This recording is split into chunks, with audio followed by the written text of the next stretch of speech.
queria te mostrar como a gente pode celebrar o Natal como uma boa notícia. Se você não tem o teu texto bíblico, eu vou parar aqui, melhor, eu vou ler de maneira muito pausada, para que você não perca absolutamente nada, nenhuma vírgula. E aí, nesse sentido, eu até digo para você que às vezes é até melhor você escutar aqui a minha leitura do que você ler aí. Escuta o que é que o texto nos diz, tá bom? Várias pessoas se deram ao trabalho de relatar por escrito os fatos extraordinários que se passaram entre nós, que eram ao mesmo tempo o cumprimento e a profecia das Escrituras. Estas pessoas basearam os seus relatos em testemunhas oculares que dedicaram a própria vida à palavra. Olha que coisa, eu investiguei cuidadosamente esses relatos, inteirando-me da história desde o princípio e decidi escrever tudo. Honrado Teófilo, para que não haja nenhuma dúvida a respeito da confiabilidade de tudo que lhe foi ensinado. Querida e querida, pensa comigo uma coisa. Você já notou que às vezes a gente lê determinadas notícias e você pensa assim, cara, isso não é real, isso não pode ter acontecido. Eu, por exemplo, li na semana passada a notícia de que havia um morador de rua cujo corpo estava lá em Ipanema e as pessoas, e aqui não tem um juízo necessariamente a elas, mas as pessoas estavam despreocupadamente com um cadáver no meio da praça, praticamente tomando café na padaria. Quando eu li isso, sabe qual foi a minha sensação? Eu falei, cara, não é verdade. Não pode ser verdade. Note-se que quando a gente lê uma notícia muito ruim, a gente diz, cara, não é verdade. Quer ver uma coisa? Imagina que eu chegasse aqui e dissesse assim, vacina contra o coronavírus só daqui a 150 anos. Sabe o que você vai dizer? Cara, não pode ser verdade. Não pode ser verdade. Mas o contrário também é interessante você notar. Você já reparou que quando a gente escuta uma mensagem ou uma notícia boa demais, você diz assim, essa notícia está boa demais para ser verdade. Querem ver uma coisa? Imagina se eu colocasse aqui agora, ali nas telas da igreja, a seguinte notícia do jornal. Pizza de 4 queijos, se comida diariamente, aumenta a tua expectativa de vida. Pô, que coisa maravilhosa. Imagina. Eu não sei de onde você está me ouvindo, mas aqui perto de onde eu falo, tem uma torta que é um crime. Ela tem 4 camadas, é brigadeiro misturado com chocolate. Imagina, açúcar processado faz bem para o teu coração. Imagina que coisa maravilhosa. Imagina o seguinte, queijo quente, lá para as 4 horas ou 6 horas da tarde, junto com uma coca, vai aumentar a expectativa de tua vida. Se eu te desse essas notícias, você ia dizer para mim, Eduardo, bom demais para ser verdade. A gente tem uma desconfiança inerente a notícias que parecem ser boas demais. Todas, ou quase todas as boas notícias, a gente diz, bom demais para ser verdade. Você sabia que a palavra evangelho, que a gente tanto fala, né? O evangelho vem do grego euangelion, que significa única e exclusivamente boa notícia. Você sabia que nos tempos de Jesus, o seu nascimento foi anunciado para o mundo como um euangelion, como um evangelho, como uma boa notícia. Jesus nasceu Natal, e esse Natal foi uma maravilhosa notícia, uma boa notícia, que muita gente pode olhar e dizer, boa notícia, está boa demais para ser verdade. Pois começando hoje e se estendendo para os 2 próximos domingos, eu quero te dizer uma coisa. Eu quero mostrar a mim e a você de como o Natal é uma boa notícia. Ele é bom demais, não é para ser verdade. Ele é bom demais por ser verdade. Jesus nasceu, e essa é uma notícia maravilhosa. E 4 foram os biógrafos de Jesus. eu vou dizer para vocês dos 4, de um cara chamado Mateus, um cara chamado Marcos, um cara chamado Lucas, um cara chamado João, eu vou dizer para vocês qual deles é o cara que eu prefiro, que eu digo assim, olhando todos os relatos, eu gosto demais. O meu preferido é o que eu acabei de ler, ou que eu li há pouco. É um cara chamado Lucas. Eu gosto de Lucas pelo seu cuidado detalhista, pela figura de historiador que ele se coloca. E aqui, gente, eu faço a absoluta questão de te mostrar que esses textos foram escritos para dizer ao mundo de que Jesus veio, Deus entrou na história e isso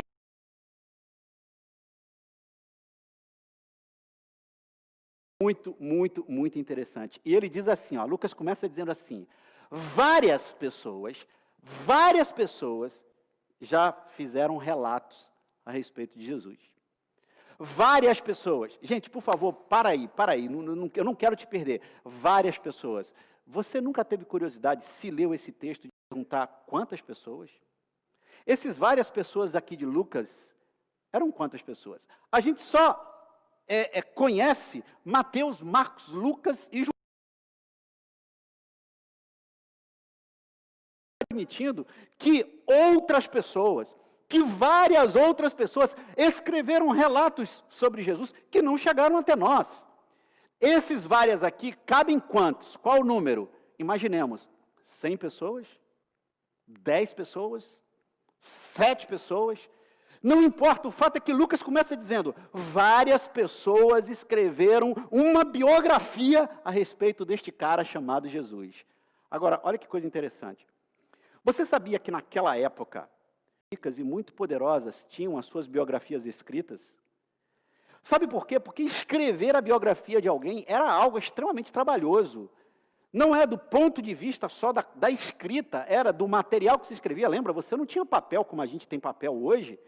Portanto, se você retroagir na história e chegar num determinado período, as biografias que você vai encontrar são, via de regras, de pessoas muito marcantes na história que tinham poder e que influenciaram a história a ponto de ter poder, inclusive econômico, para que as suas biografias pudessem ser escritas. Pois, olha, a primeira biografia de Jesus veio 60 anos depois da sua morte. 60 anos depois da sua morte. Eu vou repetir para vocês, 60 anos depois da sua morte. Agora, olha que coisa impressionante. Hoje em dia, a facilidade que a gente tem para escrever biografias de qualquer pessoa é incrível. Eu posso olhar aqui para o Márcio e para a Vatuzzi e pedir a eles que escrevam a minha biografia. E sabe o que eles vão fazer? Eles vão chegar em casa, abrir o computador deles e vão escrever de uma maneira muito simples e muito rápida. E vão divulgar isso de uma maneira muito simples e muito rápida. Portanto, hoje, a facilidade que a gente tem para escrever a biografia de alguém em comparação com aquele tempo, cara, é a mesma coisa de comparar o universo com um grão de areia. É muito mais fácil. Sabe quantas pessoas estão interessadas em escrever a minha biografia em pleno século XXI? Eu quero dizer, eu acho que só a Márcia, eu acho que nem a Márcia está interessada.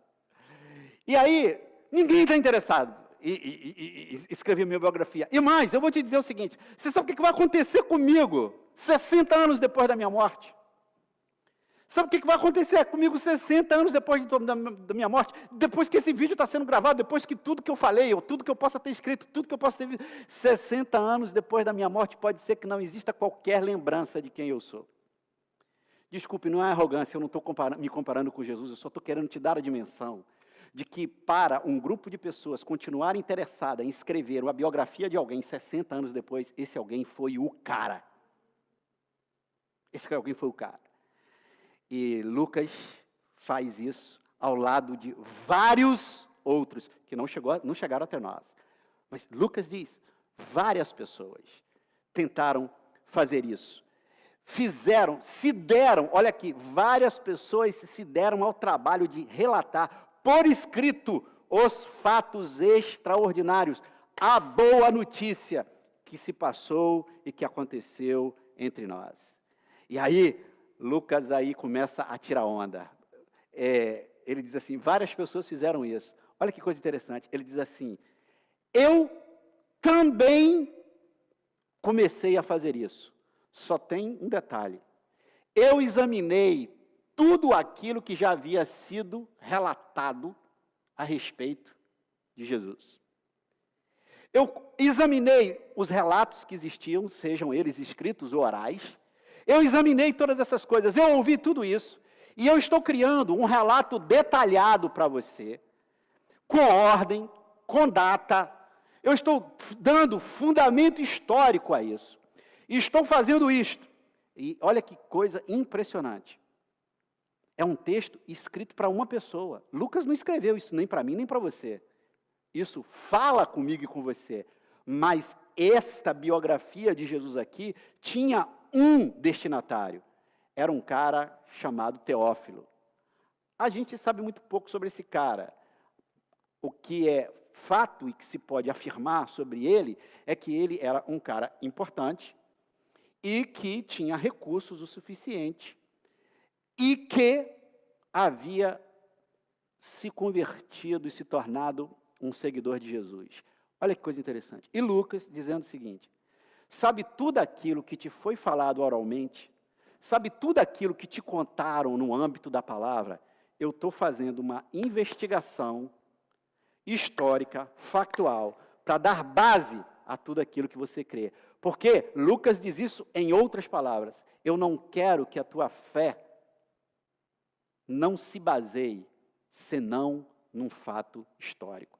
Eu quero dar solidez à tua fé, ó excelentíssimo Teófilo. E ele diz assim, para que não haja nenhuma dúvida a respeito da confiabilidade de que tudo quanto foi dito a você, de fato, é verdade.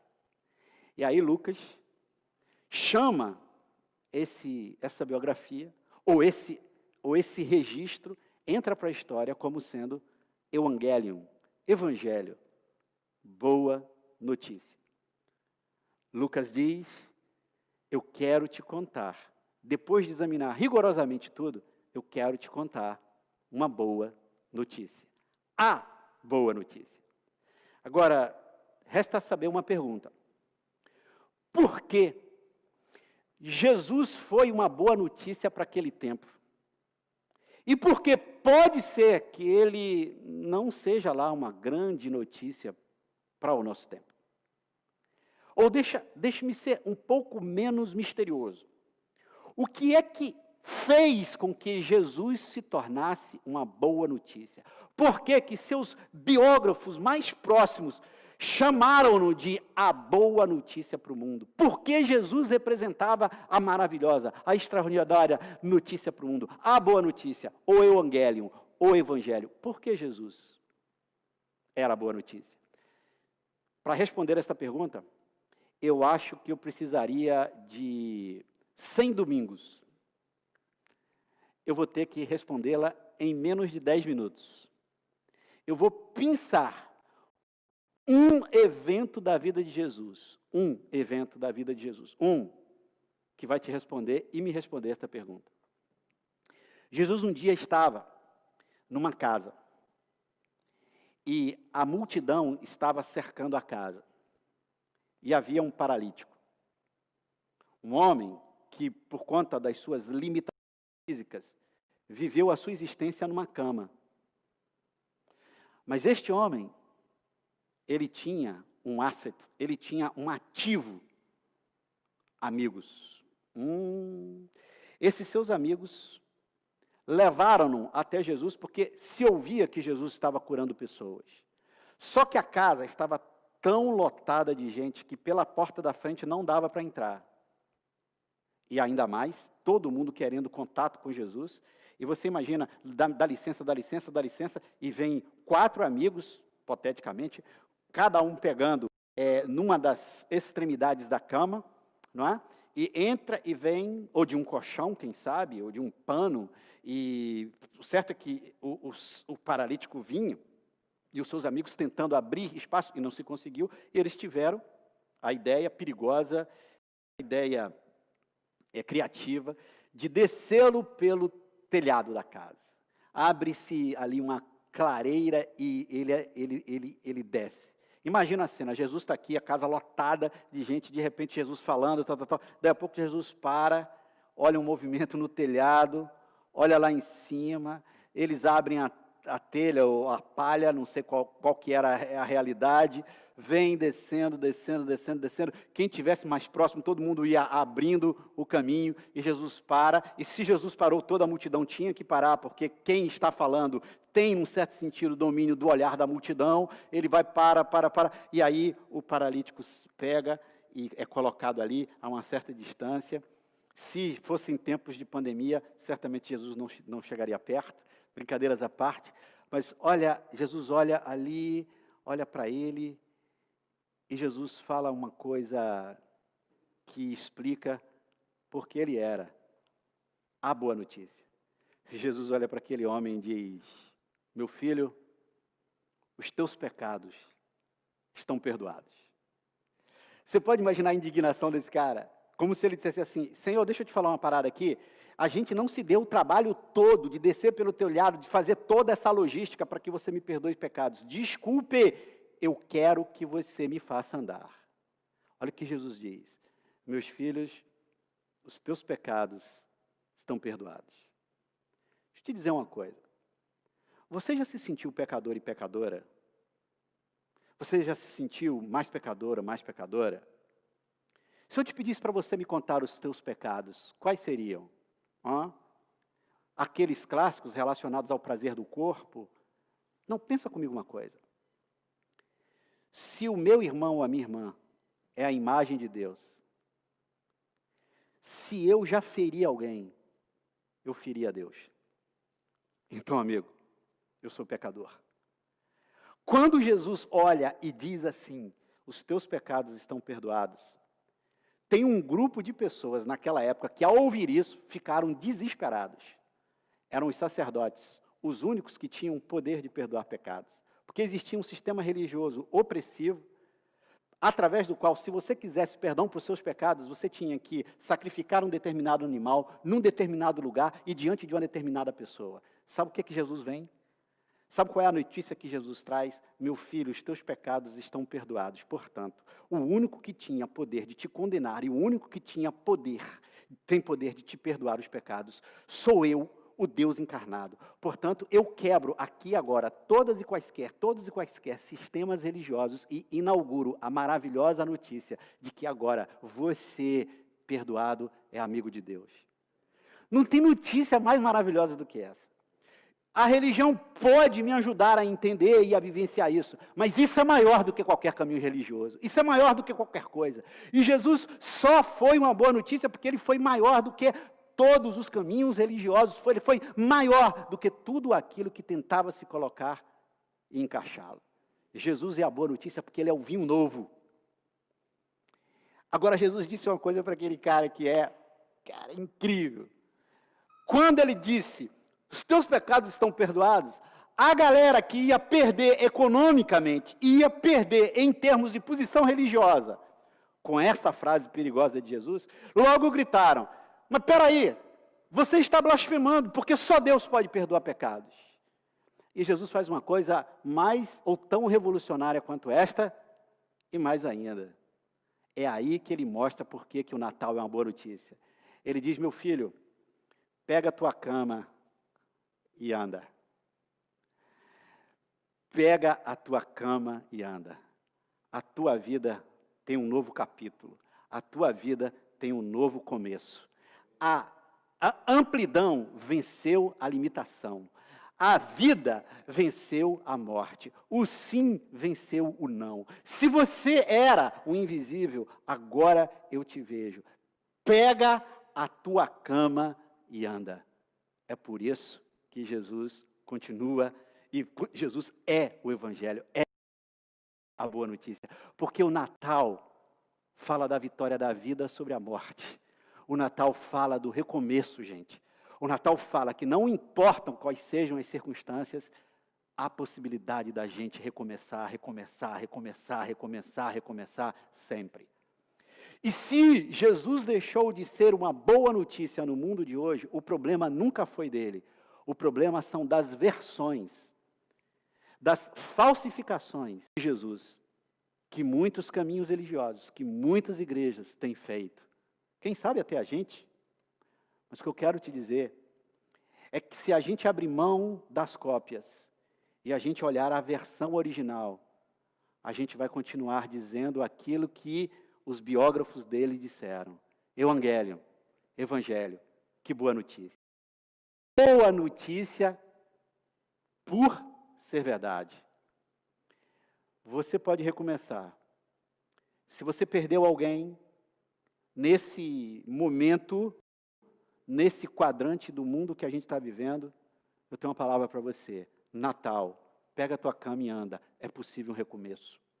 Se você perdeu, teve perdas financeiras, se você teve perdas de trabalho, se você está angustiado, desesperado, estava conversando com o Márcio, como que vai ser a ceia de Natal? Ele estava me falando aqui sobre um meme que apareceu aí, né? Um peru ali e uma porção de celular ali ao redor do peru, a nossa ceia de Natal. O momento é difícil e tal, mas eu quero dizer uma coisa para vocês, tem uma boa notícia, Natal. A gente vai celebrar o Natal no meio desta pandemia, sabe por quê? Porque o Natal, em Jesus, nos diz, é tempo de recomeçar, é tempo de recomeçar. Pega a tua cama e anda. Os teus pecados estão perdoados. Gente, eu queria terminar aqui dizendo para você o seguinte.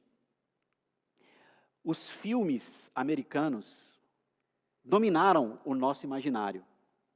Você já reparou? Pega aí, chega no Netflix, vai ver. Lembra do Sessão da Tarde antigamente? Os filmes americanos. O que está acontecendo? O que tinha mais evidente nos filmes americanos que a gente via sobre Natal? Neve, né? Eu não me canso de repetir de um determinado lugar que eu estava, aqui no Rio de Janeiro, 40 graus no Natal, 40 graus. Eu estou aqui suando em bicas, os nossos ar-condicionados estão desligados por questões óbvias, e suando em bicas, e havia um coral cantando a seguinte música, na cidade do Rio de Janeiro, 40 graus. Lá fora, a neve cai. Você sabe, quando eu peguei neve pela primeira vez na minha vida, eu estava na cidade de Boston, nos Estados Unidos, e eu tinha nada mais, nada menos do que 34 anos de idade, mesmo assim eram flocos de neve. Eu, numa pequena praça, saindo de um determinado indo para o outro, o floco de neve caindo, eu igual um maluco, pegando. Por quê? Porque essa neve povoava o imaginário da gente. Figura do Natal, aquela música, aquela coisa, os filmes do Natal. Eu sinto que a igreja brasileira é subproduto de uma cultura americana. E a gente não olha a nossa literatura. Eu não sei se Pedro e Claudinha estão me ouvindo agora, se vão ouvir isso depois. Se Manu e Suzy estão me ouvindo agora e tantos outros. A nossa literatura, especialmente do Nordeste, trouxe para a gente coisas lindas.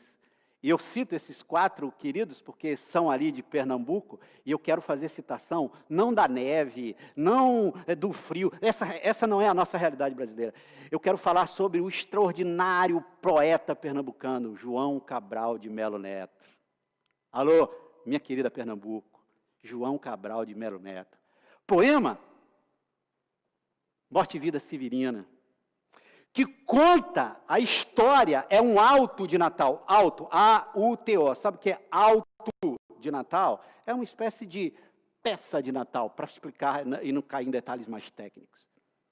No Morte e Vida Severina, um poema belíssimo de João Cabral de Melo Neto, ali na década de 50, ele conta a história de Severino, que era ao mesmo tempo um nome e um adjetivo da vida severina, que um nordestino pobre tem nesse país. E um homem que sai do interior de Pernambuco, beirando o rio Capibaribe, não sabe que rio é esse? Então, vamos conhecer a nossa história, vamos conhecer o nosso povo, vamos conhecer a nossa cultura. O rio Capibaribe vem, e ele chega em Recife. E a saída dele, do interior de Pernambuco para a capital, ele vai passando e ele vai vendo morte ao seu redor. O que ele chega na capital? Um homem pobre, sem formação, vai habitar as franjas sociais da cidade, vai habitar a periferia. E aí, na luta diária, no pancadão, no desespero, cercado por morte, ele então chega a pensar que a vida não tinha recomeço.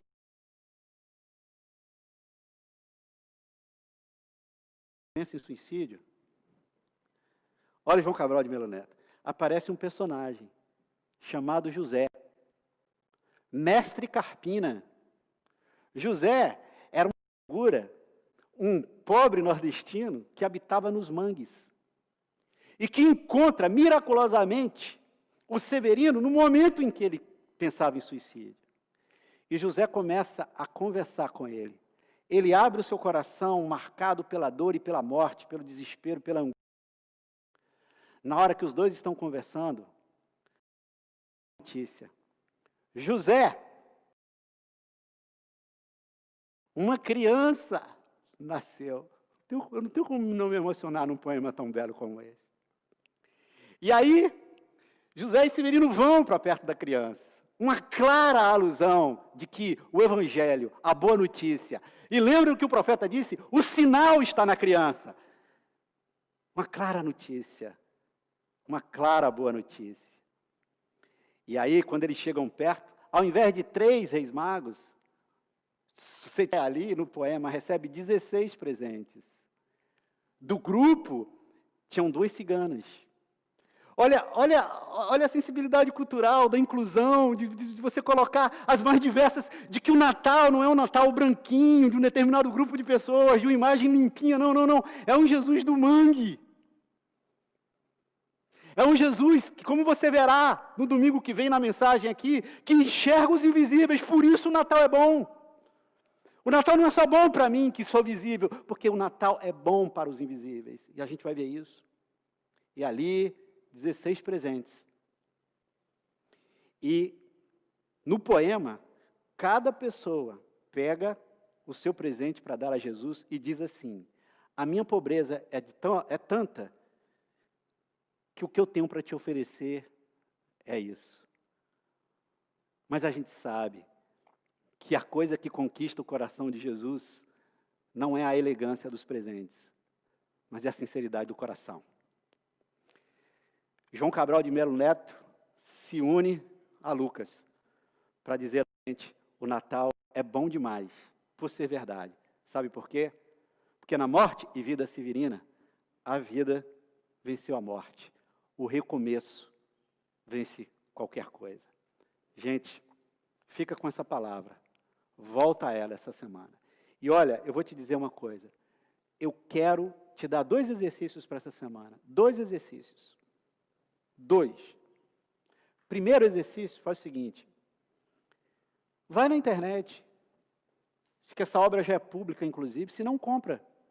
Compra. Lê o poema de João Cabral de Melo Neto. E se você quiser entender melhor isso, vou te dar 2 nomes. Ou você procura Marina Nunes, que hoje é um especialista em literatura, está se formando, e Pedro, que é uma das figuras que mais entende de literatura perto aqui do meu ciclo. Eu estou disponibilizando o telefone deles, vocês podem ligar 2 horas da manhã para fazer perguntas, para todos 2, tá bom? Mas brincadeiras à parte. Lê, cara. Pega isso. Essa semana, você está trabalhando que nem um louco, faz o seguinte, vai chegar em casa e ficar comendo ali, assim, televisão. Para tudo, lê. Entende que aquilo também é a palavra de Deus, entende? Olha, lê devocionalmente, vê Deus ali dentro. Lê. João Cabral de Melo Neto. E aí, eu vou botar essa referência aqui no grupo da igreja. Eu vou te dar um segundo exercício. A começar amanhã de manhã. A começar amanhã de manhã. Você vai fazer o seguinte, você vai acordar e antes de você fazer qualquer coisa, antes de você fazer qualquer coisa não, acorda, senta na cama, mas não coloca teu pé no chão. Lembra? Os essênios tinham essa lógica, né? Na hora que eu coloco o meu pé no chão, isso significa que a minha rotina, ela começou. Não coloca o teu pé no chão. Isso é um comportamento simbólico. E a única coisa que você faz assim, Jesus, muito obrigado pelos recomeços. Só agradece isso. E vai para o teu dia. E você vai ver como o Natal é bom demais por ser verdade. Esta é a primeira mensagem da nossa série. Domingo que vem, eu te encontro aqui na internet, para a gente ir para a segunda mensagem dessa série, o Natal bom demais, por ser verdade.